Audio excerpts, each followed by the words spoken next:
Hey everybody, it's Rory from A&S Gear, and today we're going to learn how to do some general maintenance on your paintball markers. Okay, so we have a Gryphon that we're looking at, and there's a bunch of different Gryphons. Actually, I think there's only 5 different Gryphons, but they're all pretty much the same. Standard Gryphon, like this black one, and the body does look a little bit different, and the front barrel adapter is a little bit different, but how you get them apart and the parts internally are all the same. So we have a basic black one. We're going to take apart this FX here, the Skull FX. They have a carbon fiber one, and just figured I'd show you guys a couple different colors there. So if you've seen the video maintenance-wise for the 98 Custom, the Platinum Series, or the Cronus, this will all look very familiar when we get on the inside. Now the Gryphon does require quite a bit of unscrewing to get to the inside of it. There are a lot of things that hold this body cover really to the outside of the gun. There's lots of Phillips head screws all around that we need to take off. There's a couple Allen key sets that we need to get off of there, but it's not hard. It just requires a little bit of extra to do. So we'll start with the Allen key. We'll get that one out of the way first, just because there's not as many of these. So we'll take that one off, and we'll set it over there. There's also one up here for the feed neck. So let's take this one off. We'll put that one over here. And the feed neck, outside of the feed neck slides off. Now this is part of the inner body. There's the outer like casing that it goes inside of, or it goes on the outside, and then the inner body, which is on the inside. So we need to get to that piece. So when it's almost like 2 sets of screws to get that apart. So we flip it over, and we can see we've got, well, these 2 right here are for the frame and the foregrip. So these 2 don't count for this part, but we've got 1, 2, 3, 4, 5, 6. If you count these 2, 7, 8 screws to take out. So let's go ahead and start getting these out.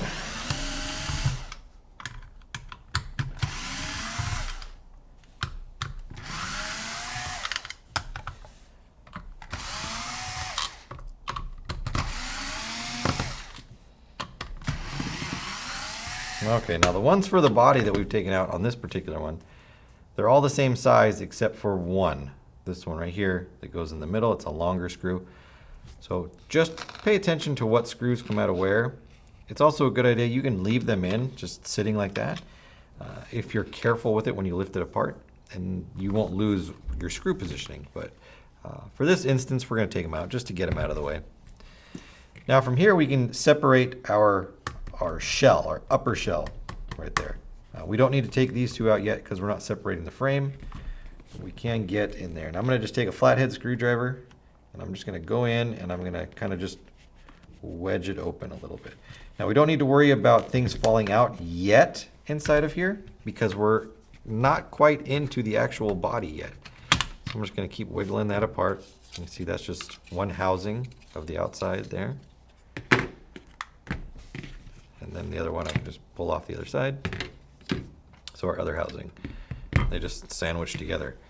Now from here, you can see a couple things. You can see the linkage arm between the bolt and the hammer.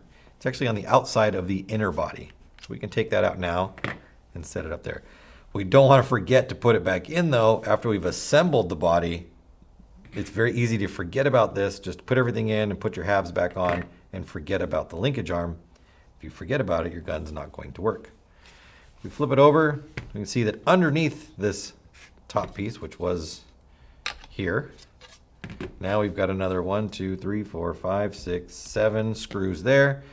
And we do need to get out these 2 from the grip and foregrip. So let's take those 2 out. I'm going to keep that in a little pile.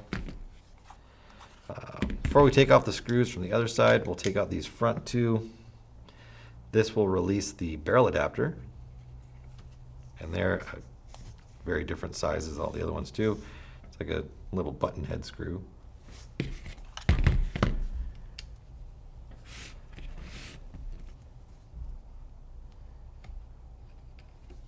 that can have its own little pile, and that can go with it as well. If you group everything together when you set it down, it should be easier to put it back together later on. Unless you happen to knock everything over, then you're on your own. All right, so from here we can get the rest of the gun apart. These two screws don't take out right here. These hold your valve in place. We're going to leave them in till later, if we even decide to take them out at all. And we'll talk about why you might not need to take them out later on.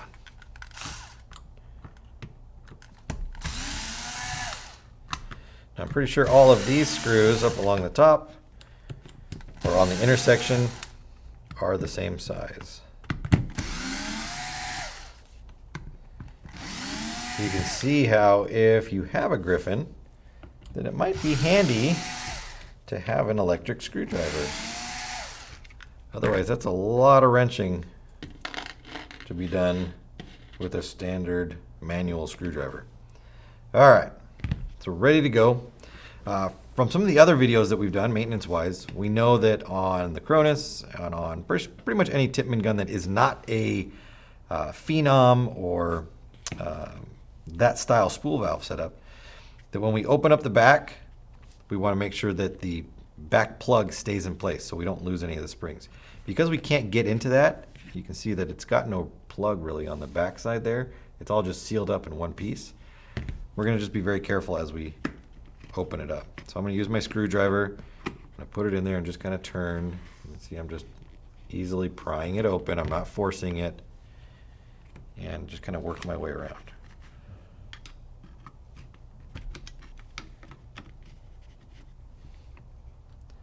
Okay, so now I've got it to the point where I can feel it teetering back and forth, but I also know from taking these apart in the past that a lot of the trigger pins and sear pins like to come out with this top half. So I'm going to be very careful as I turn it over, and I can look and see that the sear pin, the front of the trigger, I think it's the trigger housing really. It's not the actual trigger, but the trigger actuator, whatever you want to call it, trigger plate, has come out. So we want to make sure we put those in right away. We don't want to leave them floating around till later. So let's get this one out of here. Try not to get it lost in there. There we go. So we've got this one here, and this one is a different color than all the other ones. It's black. It is our sear pin. Let's go ahead and get that in there. We're going to take our sear spring out. We'll set it over here. We'll take our sear out, set it with our pin or our spring, and then put our sear pin back in. I'm going to put that trigger pin in there, and that front one stayed in place. Let's see where we're missing. Oh, here we go. We're missing this one. So 2 sear pins, which just control travel on the sear, so it can only go up and down so far. 1 pin for the sear to ride on, 2 pins for the trigger plate, 1 pin for the trigger mechanism itself, and then 1 linkage arm that connects the 2 pieces together. We've also got our sear spring, or our trigger spring. Let's get that out of there. And then we can take everything else out. Linkage arm, trigger, plate, and sear. All right, so that pretty much cleans everything out that we need to. And then we can start looking at maintenance points inside of here. First one that I would look at, we'll start with the bottom down here, would be the ASA. If you have a leak from the bottom down here that isn't caused by the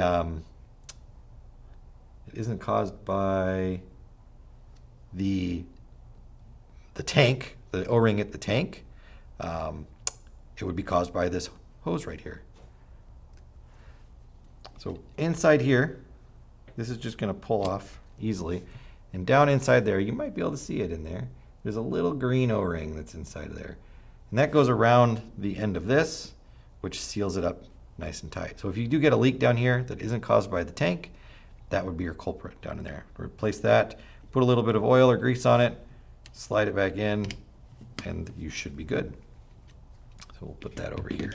Get that out of the way. Now, the bolt, which is at the front right here, does have a little O-ring on it. It's not like a critical point of the gun right there. When this comes forward and goes into the barrel adapter up here, this O-ring helps seal the front of the barrel cavity and make sure that you get a good seal so that the air that is coming through the power tube to push the ball out, you don't waste a lot of it by not having a good seal. It's not escaping anywhere. So this one, just keep it clean. If it's damaged or cracked, replace it. Light little bit of oil on there is fine. Detent right here, you want to make sure that this arm that you can see moving up and down right here, I don't know if you guys can see that. Yeah, you can. But let me show you here. This piece right here. Over time, this will flatten out and it won't pop up anymore.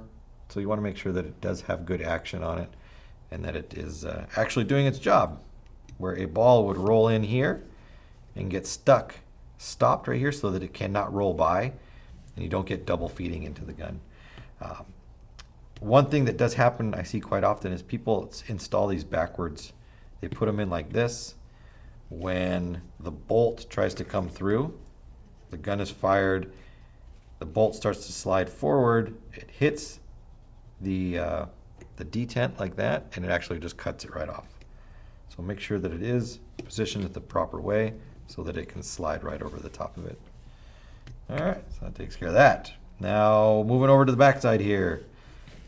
Our hammer, let's pull our spring and pin out. So we've got our drive nail. It just basically keeps your spring from wobbling around on the inside of the gun. That's all it does. And this O-ring. Now this is not an O-ring that seals or traps air or anything. It is just a bumper O-ring. So it is okay that it flops around back in the gun like that. That's where it's meant to be. Don't freak out if you see that back there. Then we've got our hammer. Some people call it the striker. And our pin. And then we also have a little insert that's inside here. So the insert, if you can see in there, it's quite hollow. If we ran the spring into the back of this, it would just be sloppy all around inside of there. So they have an insert to go in to take up all the slop so that the spring fits nicely on the inside. And then the insert has a hole in it so that the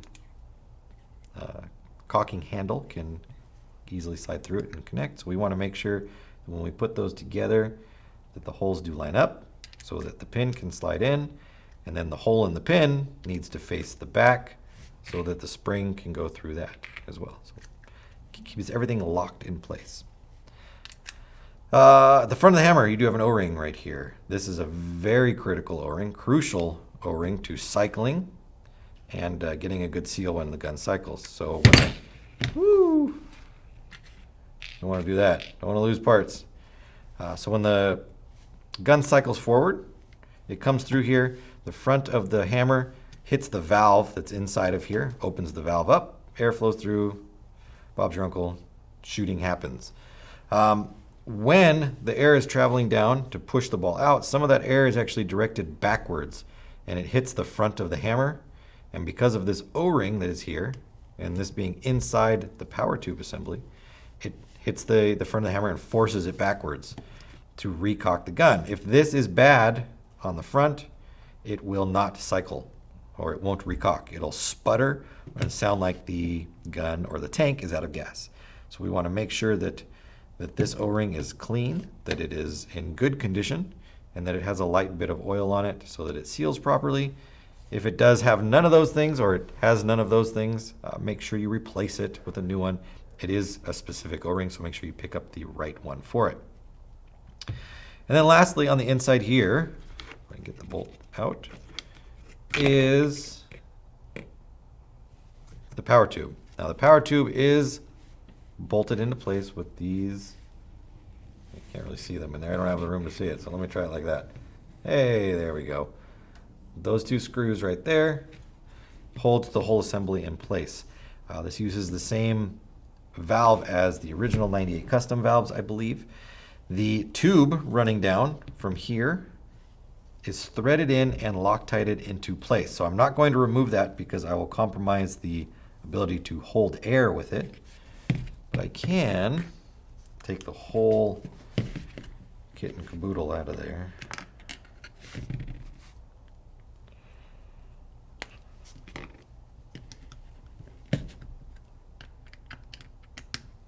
By removing these two screws on the back, we're basically unhooking the power tube assembly. One of my pins fell out. Thought I could get those to stay. All right, so now this whole piece can pop right out, just like that. You can see this doesn't come out, but it does swivel. We have our velocity adjuster right there. We have our two screws, or two screw holes on the back side right there, so that these screws come through and they hold it in place. And then we have this piece right here. This is a little plug. It's kind of like an accessory port right there so that we can hook up peripheral things to the gun if we were going to. I don't know if they actually have anything that will run in this yet, like a response trigger or an electric frame, but that's why this is poking through. They might just be reusing leftover or extra 98 custom power tubes that they have, and that's why that's there. They can't really get rid of that part on there. You can see it poking through the bottom right here.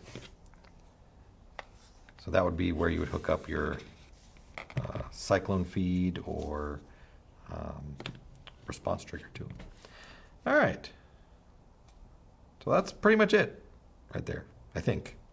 Let me just look over my parts and see if I've missed anything. Oh, the valve. Well, I know we were talking about the valve for some reason. To get the valve out, you would need to undo this, which means when you put it back together, you would have to re-Loctite it or re-Teflon it. And then the valve will come out, standard 98 custom valve. So when you do go to replace it, if you do, you want to get one of those. I don't recommend trying to rebuild these valves. If you look at the video I did on the 98 Platinum, the valve does come out of that, although it is a different valve, but it is not meant to be rebuilt as well. And the valve assembly has a very tight snap ring on it that does not want to come out, so I don't recommend trying to take that apart. Just buy a new complete valve. It'll save you a lot of time and a lot of hassle. Trust me, not worth it. So let's go ahead and put this back together. Since you've got the gun open and broken down to this part, it's always good to just clean it. Use a cloth, wipe it all down. Make sure you don't lose any of your pins. Just get any gunk or dirt or debris out of it. And the body itself, you don't really need to oil any of this stuff that's in here. Just the inner pieces of the, if you do pull the valve out, make sure you re-oil the valve as it goes in. The hammer assembly, re-oil the O-ring on the front, a little bit of oil here, oil on the O-ring that goes in the ASA, and that's really it. Very simple to do that maintenance. Cleaning can be a bear, but maintenance, simple. So let's get this back together. Let's get this back together. That's going to go like that. So let's just make sure we get all of these goodies in here.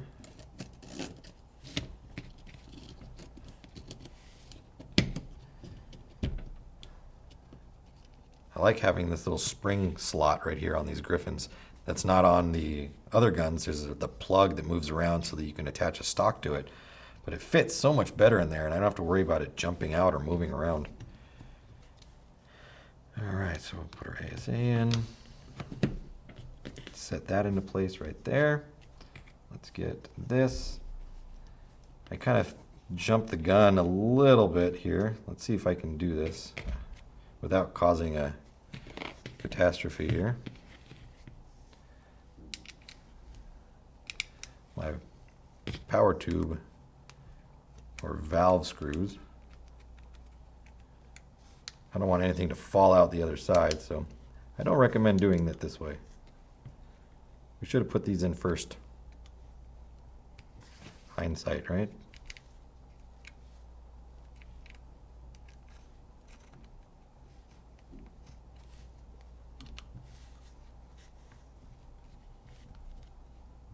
All right, so that's in now. Dodged a bullet. Okay, so together, Let's look and see what I've got left out here to make sure I'm not missing anything from this side. Let's do our trigger. Do our trigger spring. Trigger group. Sear. Sear spring. Make sure that sits down properly. Linkage arm. And you can see how those work together. Pretty clever. And I think we can put our halves together. Got that. That's going to go on the outside. I think we're good.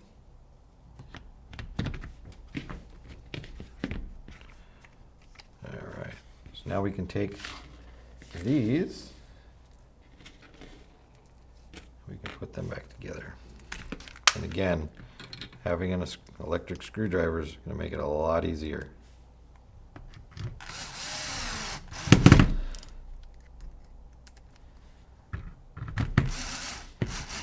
Or if you want the forearm workout, go for it.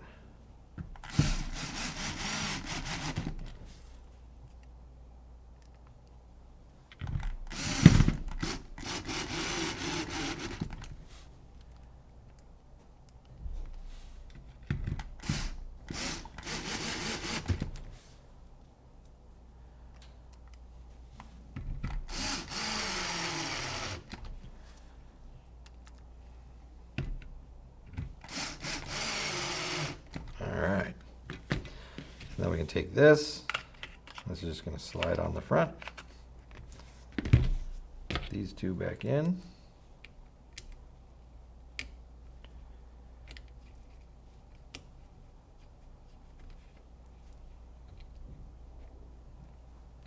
I'm going to flip this over. Go into there.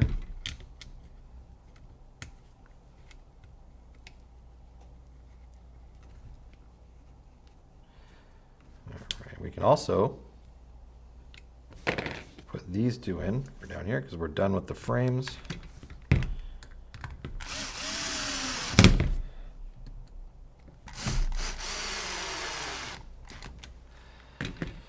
Now what we don't want to forget, I forgot it earlier, is the linkage arm. So let's make sure we hook that up to our hammer, striker, whatever you want to call it back there, and then our bolt, which is sitting right up in here. So I'm going to put it into the bolt first because the bolt slides. Then I'll just bring it around and drop it into place on the hammer. Then we'll put our halves back on. Oh, that's the wrong one. There we go. So that's one half. Really want to put that on upside down, don't I? Go together. Remember, the long goes in the middle, and then all the other short ones, all the shorties, go out here.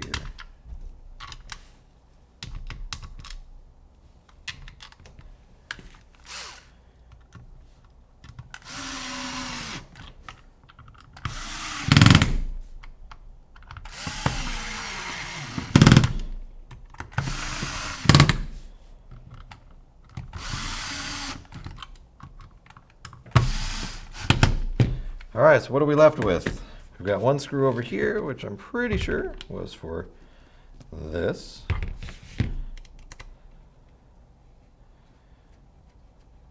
So I don't see anywhere else that it could have gone.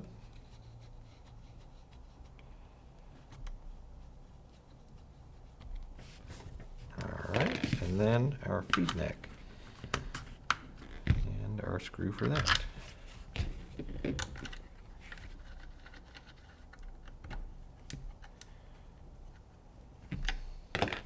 And there we go, all back together, all ready to go. Well guys, I hope this helps you out with any questions or concerns you have about your paintball gear or products. And as always, for all your paintball needs, shop ansgear.com.